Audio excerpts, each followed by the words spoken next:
been a lot of maritime adventure in the last few days. I don't know whether you've been watching the ship that was boarded or the tanker that was boarded. I saw the videos, yeah.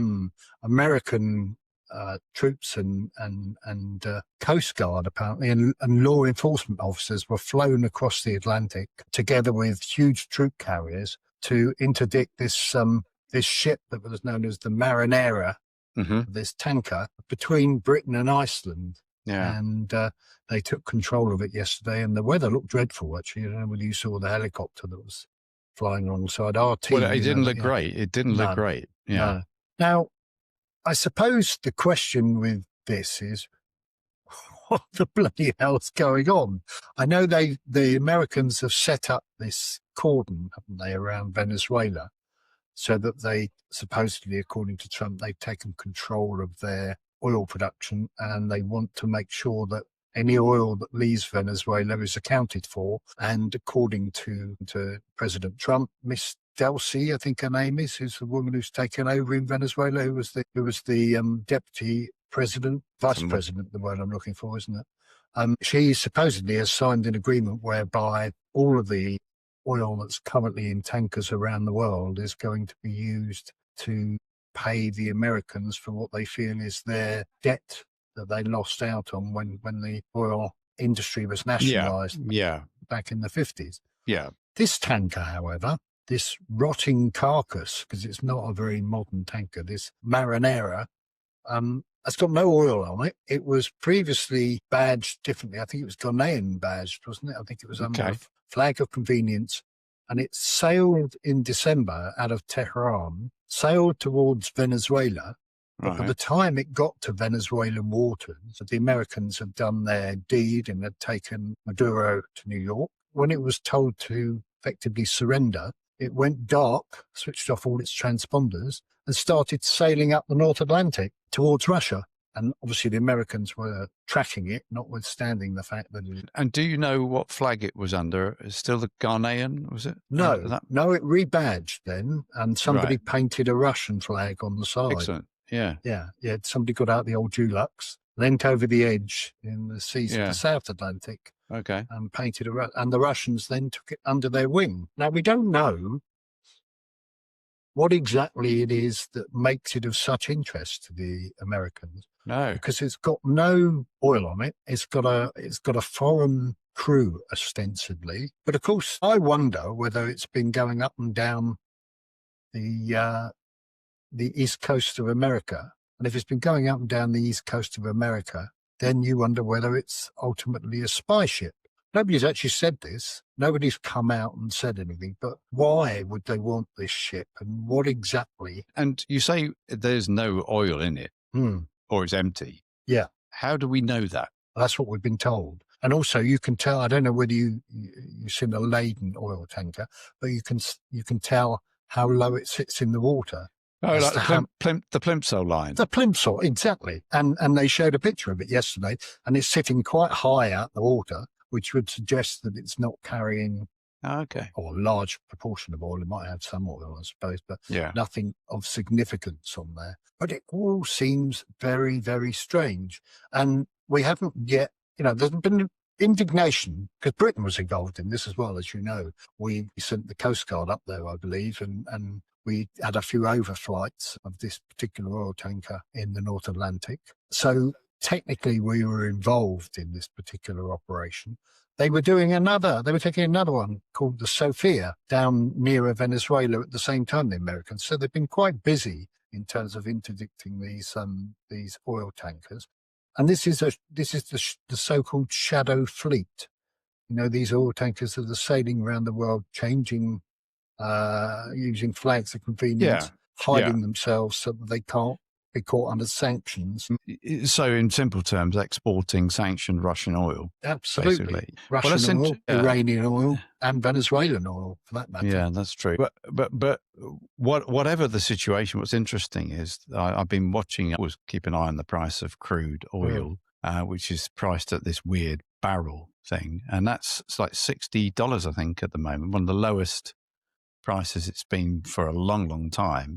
Just as an aside, you haven't seen that reflected in the UK petrol pumps, but it never works that way, does it? But But if that is the case, even sales that are going through on a non-sanction basis, maybe to India and China from Russia, they're going to be getting a lot less now. Yeah. So that just makes you wonder about the subject we've referred to many times, the Russian economy. But anyway, there's a headline which, as we've been on air today, there's apparently a similar ship passing through the English Channel at the moment, which is just a headline right now. Do you know what it's called by any chance? I can have a look while we're recording, but it's literally the headline now. And is this Russian badge? This ship? I think it is. It is. Yeah. So I guess the point is there's all sorts of these things going on, and they call it a zombie tanker. That's right, because it's taken the name of a dead ship. Okay. Presumably one that's been scrapped. Yeah. So, that thing is sailing through the English Channel as we speak. It's all very weird, isn't it? Because you'd think the authorities would know, wouldn't you, that who these ships were and what they look like, and because they've all got, it's not as though you take a huge tanker like that and change its name. It wouldn't. Most shipping authorities would be able to say, no, that's the rebadge so and so, or that's. Well, you would think so, wouldn't you? I bet there's. Is it Jane's? Yeah, is it, Jane's. Jane's. There's that guy in Jane's who they wheel out now and again.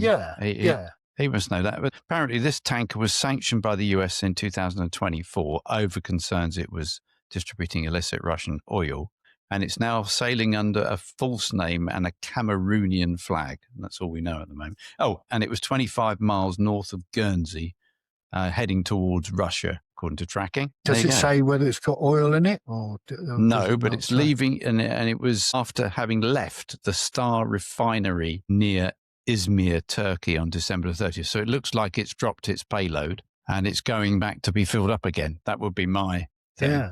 See, but it's going through English waters. That's strange as well, British isn't it? waters. Because Izmir, Turkey, they're doing business with these tankers, which are supposedly shadow fleet. You'd think they know that this wasn't a legitimate tanker going through their waters. Wow. Would you? Unless I find the whole thing. I mean, you're coming back to what your point just now was. I find that quite interesting. That now Trump has Americans effectively taken control of Venezuelan oil. Yeah. They have the largest reserves in the world, don't they? Yes, I saw that. Apparently. Yeah.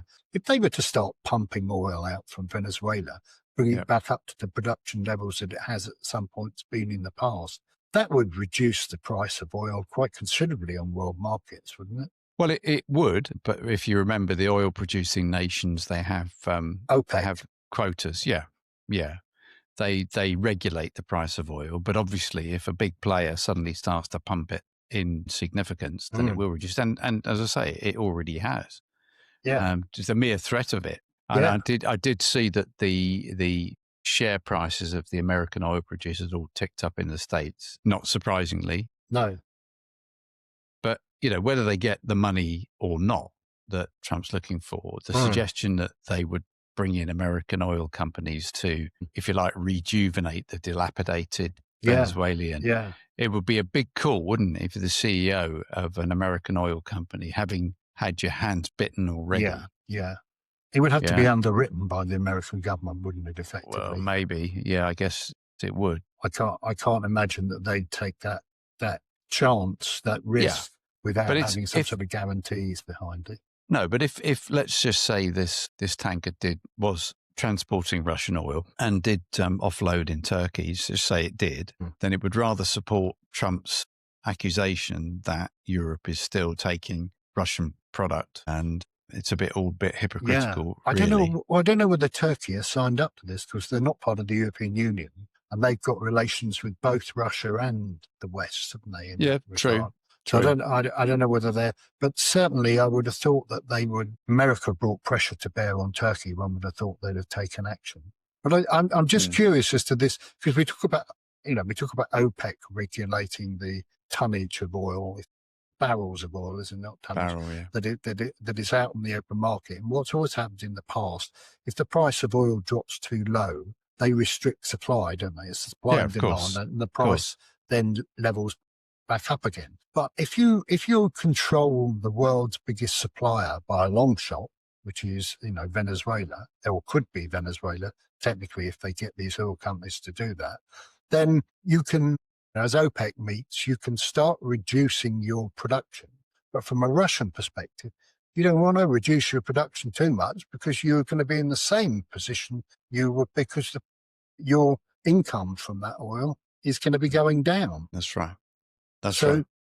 Technically, Trump, if he wanted to, if he got it's going to take a while, isn't it, to start pumping oil from Venezuela? It's going to take a long time, as from what I've read.